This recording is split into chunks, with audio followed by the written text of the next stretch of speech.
Gender budget Bharat सरकार ने क्यों लाया,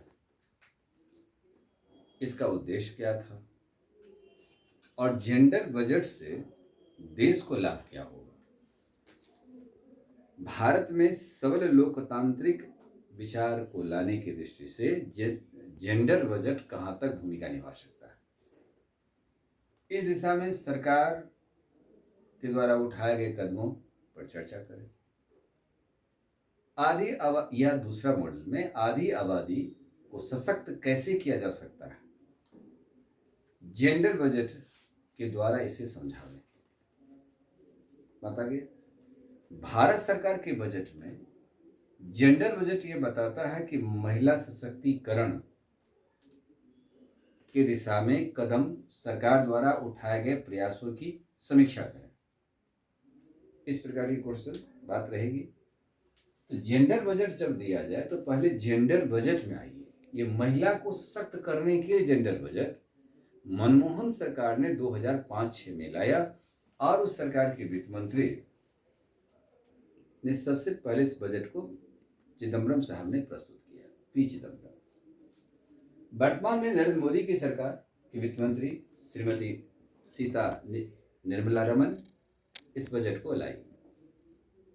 इस बजट में देखिए कि 2024-25 में यह जो बजट लाया गया था, इस बजट में 3.27 लाख से बढ़ा करके 2025-26 में 8.86% इसको बढ़ाया गया, यानी 2% यहाँ पर परसेंटेज का अंतर देखिए। राशि की बात करें तो 3.27 लाख से बढ़ा करके 4.49 लाख किया गया। 5 लाख SC/ST अनुसूचित जाति जनजाति की महिलाओं को 2 करोड़ महिलाओं को यहाँ ऋण उपलब्ध कराया गया। स्टार्टअप योजना जो कि एक बहुत महत्वपूर्ण योजना के तहत चल रही है, इसमें सीड एंड फंड के तहत 270.12 करोड़ लोगों को राशि दिया गया फंड के तहत। इसमें 2.41 करोड़ राशि दे दी गई है महिलाओं को, जिसमें से 63% महिला का रेशियो आ रहा है। नमो ड्रोन दीदी जो है यह योजना में, जैसे हम कृषि के क्षेत्र में इसको ला रहे हैं, ड्रोन विधि से हम किसी चीज का छिड़काव करते हैं। ड्रोन से हम अपनी पानी की भी छिड़काव कर सकते हैं। तो ड्रोन विधि कृषि के क्षेत्र में, जैसे बहुत सारी एग्रीकल्चर साइंस कहती है कि हम जो खेती कार्य करते हैं उसमें वैज्ञानिक टेक्नोलॉजी का इस्तेमाल, साइंस टेक्नोलॉजी का इस्तेमाल ढंग से नहीं कर रहे हैं। जैसे एग्रीकल्चर साइंस कहता है कि आलू के उत्पादन के लिए हमें 22 पानी देना चाहिए, वो पानी फुहर वाली पानी चाहिए, जबकि ज़्यादा किसान भाई उस पर पानी डाल देगा तो उसके प्रखंड आपस में विकास नहीं करेगा, उत्पादन कम हो जाता है। तो ये नमो ड्रोन दीदी योजना जो है सरकार की, ये एक महत्वपूर्ण योजना कारगर हो सकती है। 2025-26 में इसके लिए 950.85 करोड़ रुपए की राशि इसमें प्रदान किया गया है। 2025-26 जो इस बजट चल रही है इसमें यह योजना दिया गया, यानी कृषि के क्षेत्र में अब साइंस एंड टेक्नोलॉजी का भी आंकड़ा इसमें काम कर सकता है कि कृषि तकनीकी के द्वारा किसानों को किस प्रकार के लाभ दिए जा सकते हैं। किसान में महिला भी आ जाती है। अब 2025-26 में इस दिशा में 2131.91 करोड़ रुपया से बढ़ा करके यह 2550 करोड़ रुपया इस राशि में प्रदान किया गया। इस क्षेत्र में ड्रोन दीदी के क्षेत्र में यह प्रदान किया गया।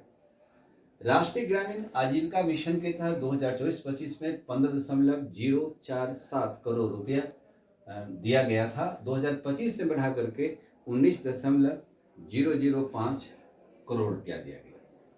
मनरेगा में 37.65 करोड़ पिछली बजट में थी, इसे बढ़ाकर 40,000 करोड़ रुपया दिया गया।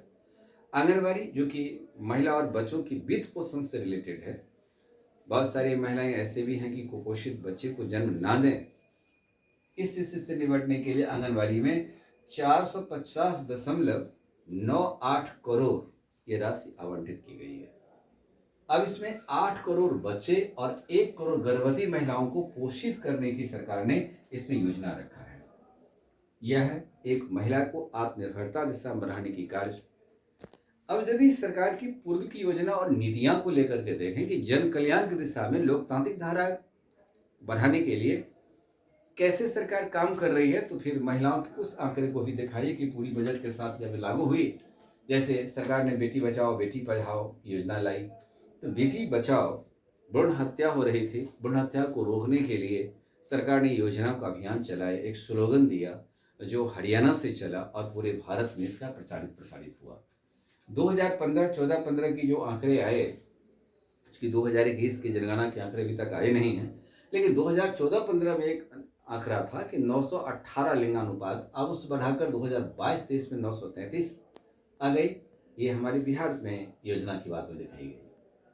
918 2011 की जनगणना में थे, जबकि 2001 में प्रति 1000 पुरुष पर ये 919 महिलाएं थी, एक महिला कमी है उसमें। सुकन्या समृद्धि योजना में 4.1 करोड़ ये खाते खोले गए हैं। 90% शौचालय बिहार में भी स्थापित की गई। बिहार के परिप्रेक्ष्य में जब टेल क्वेश्चन जोड़ देगा तो इन सब आंकड़े को ध्यान में रखेंगे। 97% शौचालय लड़की के लिए अलग स्कूलें बनाई गई, ताकि लड़की किसी कारणवश या जो स्कूल नहीं जा पाते थे उसमें एक बाधा यह भी था, इसको दूर किया गया।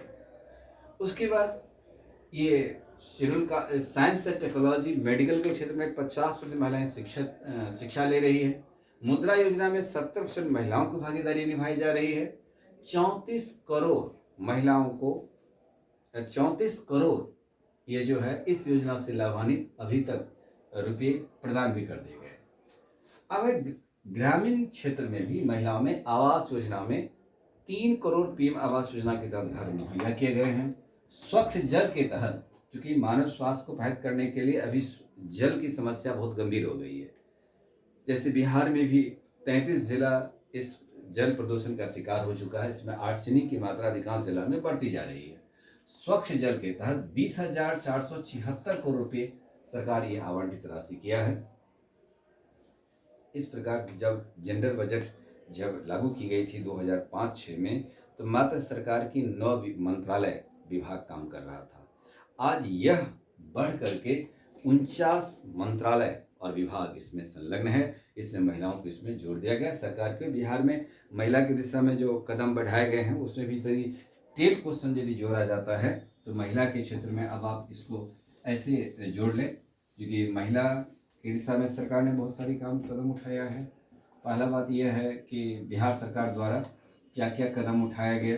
तो बिहार सरकार जो कदम उठाया है, सबसे पहले शिक्षा के क्षेत्र में आप बालिकाओं को क्या क्या सुविधा दिए जा रहे हैं, क्या क्या सुविधा जा रहे हैं। सबसे पहले पाठ्य पुस्तक योजना दिए जा रहे हैं।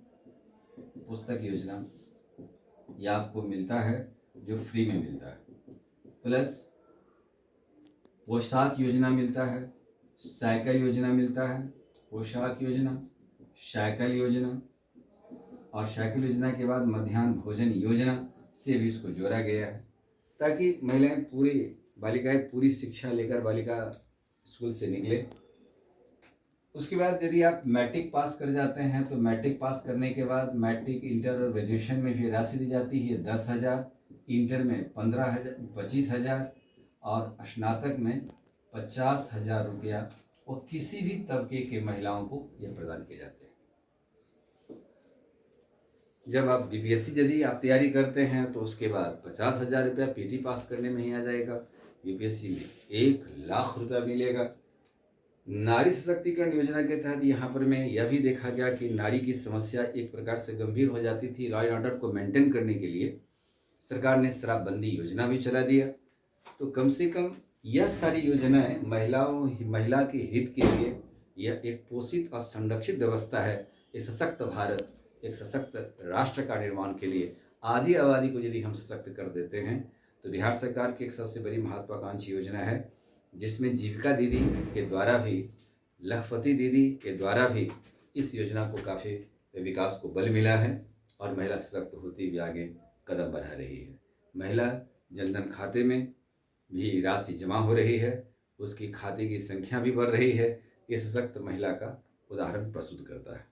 यहाँ हाल ही में एक संशोधन जो कि मैट्रिक में 15,000 रुपया अब बालिका को दिया जा रहा है। यहाँ आप सुधार लीजिएगा 15,000, और इंटर में 25,000 और और स्नातक 50,000। ठीक है।